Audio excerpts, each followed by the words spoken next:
How's it going, guys? My name is Stone, and welcome to these reviews, or welcome back if it's not your first time here. Today I'm going to be talking about an album that I meant to do during the hype for the Get Back film, which instead I decided to do other videos in its place, but I'm finally getting around to talking about a pretty underappreciated Beatles album, that is Let It Be, clearly.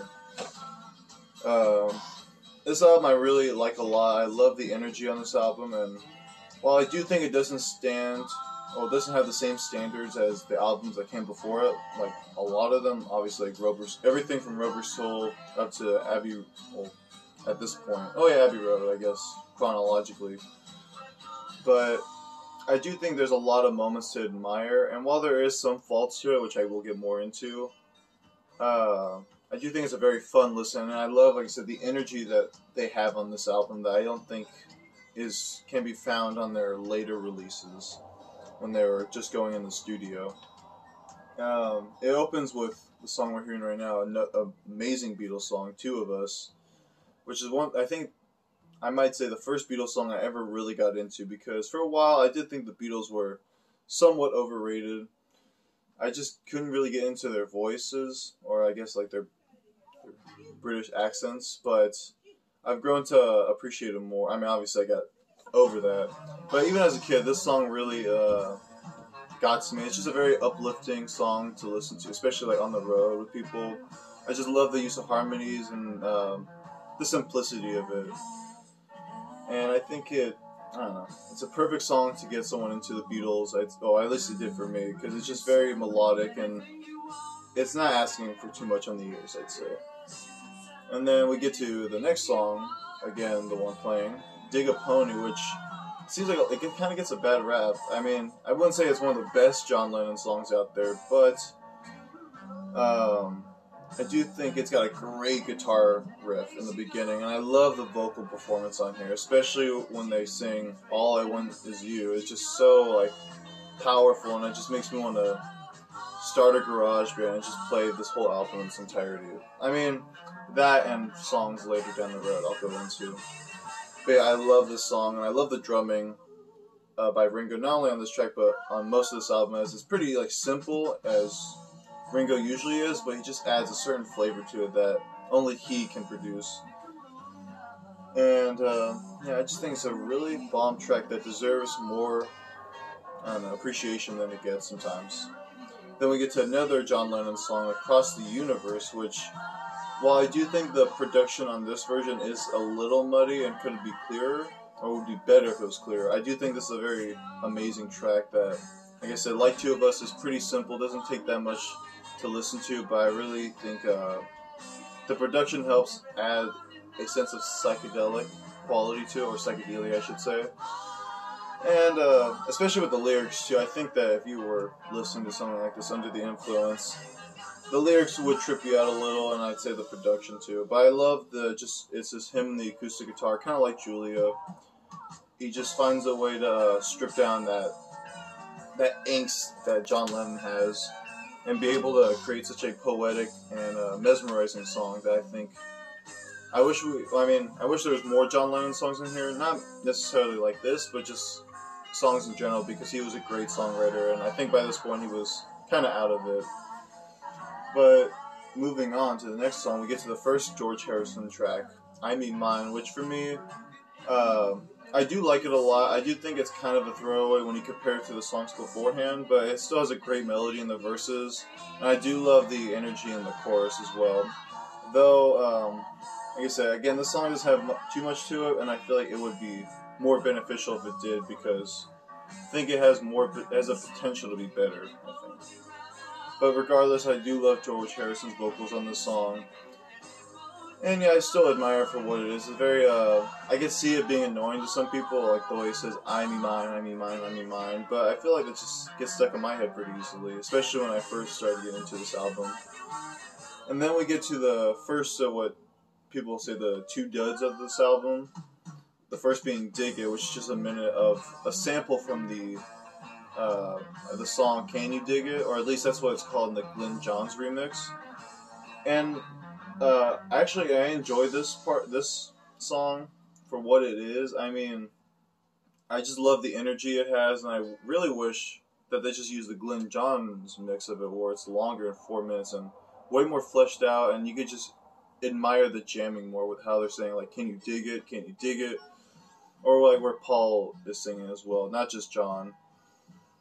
And I think it's just like I don't know, it's just a missed opportunity in my opinion. I don't know why they had to like strip it down to just 1 minute, because the song had a, while it's not really a song, I think the jamming in it, or just like the sense of fun and energy that it seems like the band is having, is really admired by me at least. And I think, like I said, it's kind of wasted potential. And it's just weird how this and the next stud surround what people might say is the best Beatles song, or one of the best Beatles songs, the title track, Let It Be. Now, for me, I feel like Let It Be is as motivating and uplifting as this song is. I do feel like it's kind of overplayed for me just a little bit. But like, even listening to it earlier for this review, it's just so, like I said, just so uplifting and so heartfelt the way he sings Let It Be. I mean, I feel like I've heard this phrase used on other vocalists, but I think Paul could like sing the phone book and he can make it sound amazing, because he just got such a amazing voice. Like, I just love Paul's vocals so much. Quite possibly my favorite Beatle. And I think the way Ringo comes into it with the drums is just perfect. I just think that beat he adds to it is just so essential in building up on that atmosphere that the song has, especially with that wicked guitar solo. And I could be wrong, whatever that like piano organ solo is too, in between it, or the chorus, it's just so good. And I think that while I do think it's a little overplayed because I've heard it so much growing up, I think that it deserves all the attention and praise that it gets. And then we finally get to the closer side one, which is, I'd say, one of the worst Beatles songs, if you could even call it a Beatles song, Maggie May. Like, for me, if you've been watching my channel for a while, you might know, like, I try to like defend some weird stuff that maybe is quite peculiar and doesn't fit an album well, but even if it's like a minute long, if it's an enjoyable minute, I'll still get into it, like dig it. But I feel like this song just has nothing to it. It just sounds so like a parody of the Beatles almost, or it really sounds like a throwaway more than anything else. And I just hate how it ends so abruptly too. That's one thing I just can't get over sometimes with music, unless it's done well. Kind of like the song "The Minster" by King Crimson. That song for me, I just don't like how it ends.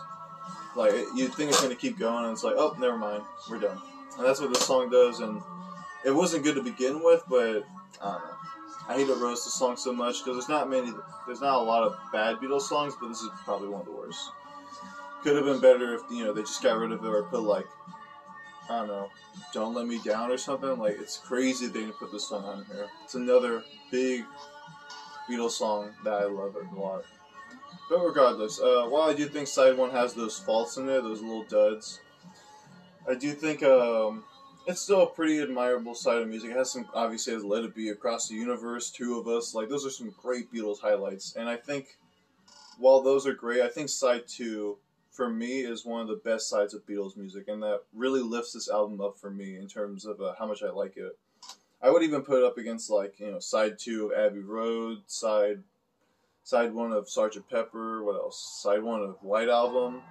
It's just such a, it really just portrays that energy that they were having during these sessions that they haven't really had since like their early times as a band when they were touring live and whatnot.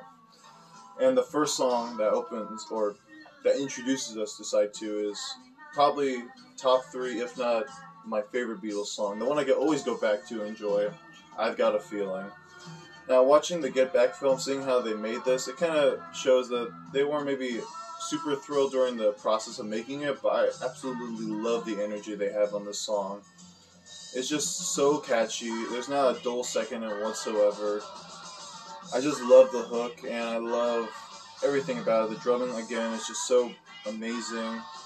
I love the way John comes in with that one line about having a wet dream, and how they kind of bounce off their own songs. Because I think, that portion of the song was written by John, and then they found a way to sneak it into it, which is perfect, I say, and really shows, how awesome the Beatles were in terms of creating great songs. And it sucks that, well, not sucks, but I'm just surprised that I never really heard of this song from like compilations and whatnot, or even from like Beatles fans, because like when I first heard this song, I was blown away, honestly, just how awesome it is. It's just so energetic and just such a kick-ass song, basically. One of my favorites. I can never get tired of it. Not like I was with like Let It Be or other popular Beatles songs that I'll talk about in another video. But following that is another amazing song that has some great keys by Billy Preston and just some great energy to it, like I've Got a Feeling, which is One After 909, which from what I've heard is actually a song they wrote before, around the time of Please Please Me, which I think is cool that a song they wrote in the beginning, they managed to hang on to all the way to the end of their career on their last album. But I really love the energy of this version. I think it was smart of them to hold it for this long because they could get a little more outrageous with it. Not to say outrageous, but you know, wild with the playing and the jamming. And like I said, with previous songs, Ringo's drumming on this song is incredible. He really keeps that beat going and that like momentum with the song. And that song has such a great momentum to it, especially between like the harmonies, I assume, between John and Paul, and how they go in between the verses and whatnot. It's just so good. And I mean, I feel like some people think it's a throwaway song too, which is a shame because I think the song, like I've Got a Feeling, kicks so much ass and it's got such a great rhythm to it. And then we get to a much slower song, another favorite Beatles song of mine, The Long and Winding Road, which a lot of people criticize the Phil Spector production with the use of orchestration, but I actually really like it. It's probably my preferred version of the song compared to like the Let It Be Naked version or like the Glenn Johns mix. But I don't know, I just think this song is so beautiful and it should have been the closer on this album, if anything, only because it would have closed out their whole discography, which I think would have been an amazing closer for a whole discography, kind of like High Hopes was for Pink Floyd. And the song, like Let It Be, is kind of it's kind of like a piano ballad, and I think Paul is just so good at making those. And like I said, he could like sing the phone book, and it sounds amazing, especially on a song like this. And I think the line that really gets to me most of the time too is the way he says, "Many times I've been alone, many times I've cried. Anyway, you'll never know the many ways I've tried." I'm pretty sure I said it correct, but such a beautiful line, such a beautiful song, such a great chord progression like most Beatles songs, more specifically by Paul, but I don't know. Such a very emotional track for me, and it's just such a magical song. It does feel like, yeah, embarking on a long and winding road, which I love a lot. But then we get back more into the jamming, which I really obviously like. Or not the jamming, but, you know, the sense of them coming together as a band and writing some, like, fun songs that maybe are not too complicated. And the next one, sorry, I'm losing words. For You Blue by George Harrison. This song I used to think was a throwaway, but I absolutely love it now. Or after a few listens, I've really grown to appreciate it. I just love the, I don't know, the sense of fun that it has. Like, it doesn't really take itself too seriously, which I really like. And I love the talking in between the choruses, or the chorus, verse, whichever. And I just think it's got a great melody to it, and it's just such a fun song, like I said. It's one of those songs that I love to play on guitar because it's just such a jolly song that puts a smile on my face even when I'm singing it, because it's just so fun, so fun, so fun. But then I wish it would go on for a little longer, but whatever, you know, let it be. Bad joke, my bad. But we finally get to the closer, which I think is a good closer for this album, but for their career, maybe not. Being Get Back, which could have been the title track, but I guess wasn't. Now this song also I think it kind of concludes on a great note in the sense that it brings back that energy that was felt on the beginning of side 2.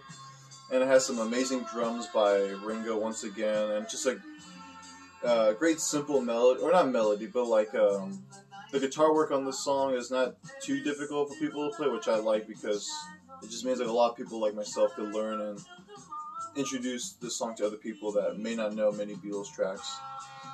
But not to talk about that aspect of it. I just think overall the song is just very melodic, very catchy, and it was great. Like, this is one of the songs they really focused on showing in the Get Back film, which obviously is called Get Back. But it was so much fun watching them recreate this song, or create it, and just, yeah, I think it's a great song, and I wish it went on for a little longer too, or like they added a little more to it, but that's just me wanting more because it's so great, and you know, it's like having a great sandwich that's like small. It's a horrible analogy, but you get the picture, I imagine. But yeah, I think I already mentioned this, but I think that Don't Let Me Down was on this album would be highly praised. I feel like the duds would be totally ignored if this song was, or just like more Beatles songs that had potential. Maybe like so the only one I thought of was like Don't Let Me Down, but like I could see other like songs that were never released, like maybe Teddy Boy, or obviously like songs like All Things But Past could have been on here. It had the potential, I'd say. Which I think can really detract from albums you like, knowing what wasn't included. But regardless of that, I do think, with its faults, this album is a lot of fun to listen to, and I don't think it was a bad album, or an album they shouldn't have put out, because, I don't know, it's still got some great moments on it that, while they aren't like to the same extent as like Sgt. Pepper in terms of like high quality production and songwriting, it's just still a very fun album that anyone can enjoy. So yeah, my top 4 songs. Okay, it's over. Thank God. Top 4 songs would probably have to be Two of Us, I've Got a Feeling, One After 909, and then The Long and Winding Road. If you had to listen to like only 4 songs from this album, maybe I'd recommend those. But like, just check the whole thing out, because like I've Crossed the Universe, Get Back. Those songs are also really good, and I wouldn't say it's like a whole album experience or anything, but it's just, yeah, it's a lot of fun to listen to. I'd love to hear your guys' comments about this album, and yeah, hopefully you could subscribe and check out more. I mean, I do more psychedelic stuff than anything, but I just like doing these reviews. So yeah, hope to see you in the next video. Ta-ta, bye.